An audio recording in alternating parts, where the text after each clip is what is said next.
Good morning, guys, and welcome back to another vlog. So guys, this morning I'm just heading into town. A few boring jobs really. Got to post a letter and go to the bank. Might help if I remember my bag.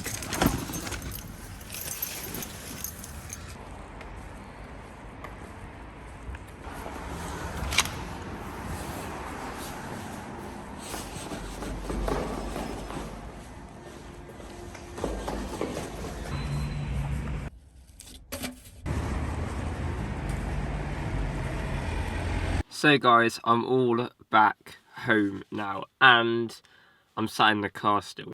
So here guys, I've got a bit of paper and I've written down and worked out something else that you guys are really interested in, I believe, because I did before like how much it costs to like run my first car, like, you know, the insurance, how much was that, the tax, the fuel and all of that stuff. And obviously I've also done some other bits to my car which you could class as modifications. They're like subtle modifications. I've not gone like all out. I've put a few little bits on it.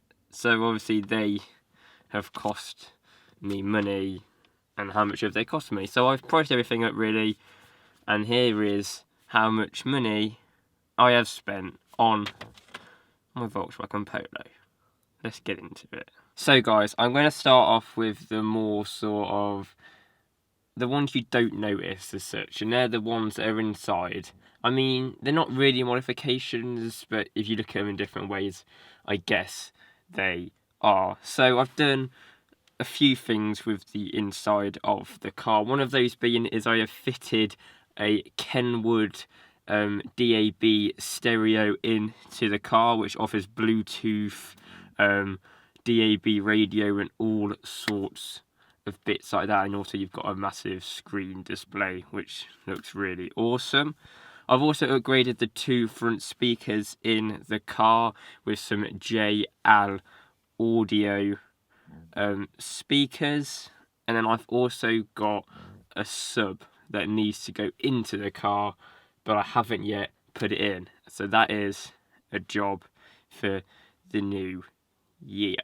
You're probably thinking, how much did all of these things cost? Well, for the screen it cost me £250. For the upgraded speakers it cost me £80, so basically £40 each for the two front speakers, and the sub cost me £120, which I don't think's too bad really, because that's going to sound awesome. If we move on to the outside of the car then, now this is probably the most expensive thing for the car which I have bought, and it is again one of those where it either can be a modification or it might not be. It's a tricky one. People see it in different ways, but I sort of see it as kind of a personal modification, and that is my private plate.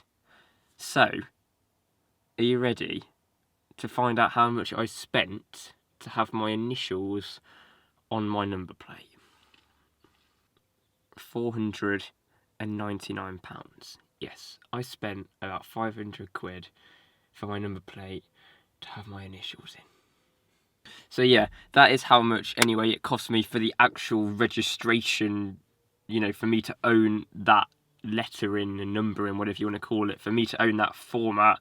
That is how much it cost me, £499, and obviously you have to buy your plastic plate separately.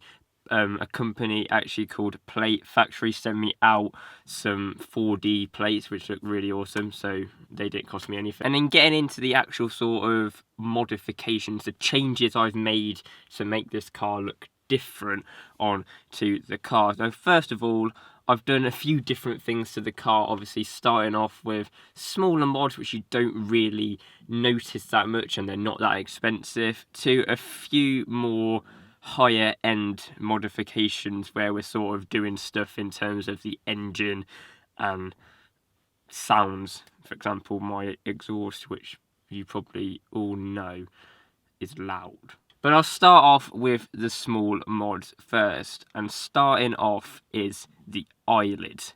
Now you're probably thinking, what the hell are eyelids on a car? Eyelids are basically like a small plastic strip that goes on the top of your headlights, and yeah, they're basically like eyelids for your headlights, and they just make the car look a lot more stealthier. I've got mine in a gloss black colour, and yeah, they make the car from the front, and it gives it a lot of road presence. Like if you see that coming towards you, it just looks a bit angry. So I want my car to look angry, so I've got some eyelids.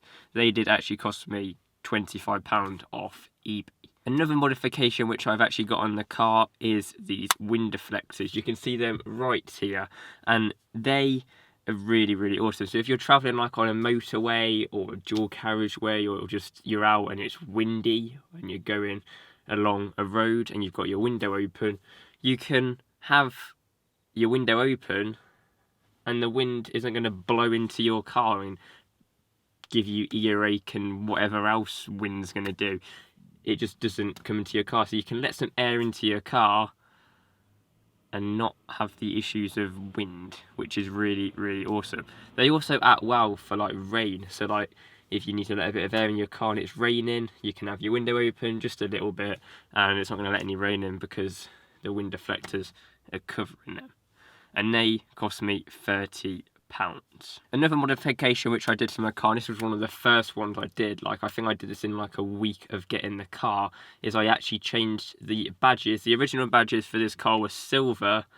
I changed them to gloss black at the front and the back, and they look absolutely awesome. It just changes the whole sort of appearance of the car, and I feel it works with it really well. And they cost me £35 for the badges. Another modification I did pretty early on was change the aerial. So you know, like with some cars you get a big long aerial and it's just not needed. Well, that's what mine had on, so I whacked a smaller aerial on called a bee sting aerial. These are normally universal and stuff like that. I found the one for the Polo, and I popped that on. That just run me £10. Something else I've done, and I started, you know, once I got the black badges, I sort of went, right, let's do like a sort of secondary sort of colour theme here with a gloss black colour. So I bought myself some gloss black mirror caps for the car, which go over, but they don't go over, you take off the old ones and replace them with the gloss black ones. So my old ones were obviously the colour of my car, so like a grey, and I had them replaced with a gloss black finish, which looks really, really awesome, and they cost me £45.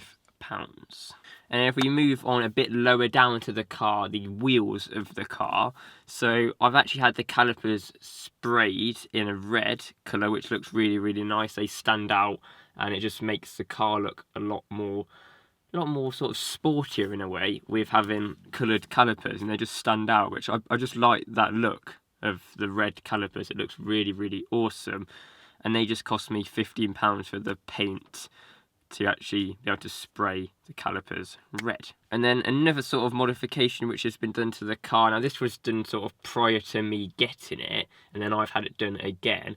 So the wheels would have actually originally been like a silver for this car. When I picked it up, they had been sprayed black somewhere along the line, but they'd been done like clearly with like a spray can or something like that, and it wasn't very good, and they're all curved and everything like that. So I actually paid to get the wheels refurbed and resprayed in a gloss black. So they're actually gloss black, and then they've got like a gold sort of metallic fleck in them, so when you shine a light on them, it sort of shines like a gold sort of fleck in them, which looks really, really cool. So for the refurb of the wheels and a respray, it cost me £80 to get the wheels all sanded down and resprayed. So they are all the sort of small, sort of subtle sort of mods I've done to the car over the time of me owning it. Now I've got the three main ones which I've done to it. So I'm going to start off with the main one, and I think this is the one that first of all everyone knows about because you can just hear it, and second of all it's probably one of my favourite ones. It's actually the exhaust back box. So we've got a custom exhaust back box on to the car, and yeah, this thing is loud. Like, it's loud. The exhaust actually cost me £100. Another modification to do with the sort of sound the car produces is actually a K&N air filter we've got in, obviously, the front of the car where the air filter goes. We've got a performance air filter in there, and that sort of gives you that sort of like whistle effect when you sort of accelerate and that sort of stuff. It doesn't do so much on, obviously, this car with it being a smaller engine with a 1.2, but the bigger engine you get and you put a performance air filter on, the bigger sort of difference it's going to make. Yeah, I like it, and that cost me £50 for the K&N air filter. And then my most recent mod, and probably the last mod I'm going to do to this car, was actually my spoiler, which I've got onto the back of the car, and that actually cost me £100 from Maxton Design. And yeah, I've had it sprayed in a gloss black to match, obviously, all my sort of door mirrors, my eyelids at the front, my badges, my wheels and stuff like that. And yeah, that is on the back of the car. I like things to look different, so my Polo now does not look like every other Polo on the road. It's unique and it's different. So yeah, sort of touching on the whole sort of price that it has cost me to do these modifications to my car, we are actually looking at, drum roll please, £1,439. Yes, it has cost me almost £1,500 to put modifications on this car, and I worked this out last night and I had a bit of a shock because I thought, geez, I've spent quite a fair bit. But yeah, that is that all sorted, and I'm gonna go inside now because it's raining. I'm gonna have to make a run for it. This has literally been saying 2 minutes left for like the past hour. In the new year, guys, I've actually got a few plans to sort of transform this whole setup here. I've had this setup like this, give or take, for around about 3 years now. Obviously, along the lines, I have changed up different things like peripherals, done upgrades to the PC, etc. But I like switching things up. I've got to change the setup. I think what the plan is scrap the whole sort of curved corner desk idea now and sort of just have one big long table desk from here to probably around here, rather than having the monitors on an arm like that. We either mount it to the wall and there's like 3 on the wall, or on the big long table we get here, we have an extra bit that is built, like sort of like an add-on and a smaller sort of table bit for the monitors to go back on their original stands on, and they can sort of sit on that. I personally am a massive believer of your work that you create, especially like being like the sort of creative sort of work, is only as good as the space you create that work in. And this, don't get me wrong, has done me very well. It's done me good for a good few years. But next year I want to ramp a lot of things up. So ramping up to a whole new setup and a whole new sort of creative sort of space to work in, that's gonna boost my creative levels a lot more. That's gonna wrap up today's vlog though, guys. Thank you guys so much for watching and spending the day with me. Drop a like rating if you enjoyed, smash that subscribe button if you are new around here, and with all that being said, guys, I will catch you all in the next one. Laters.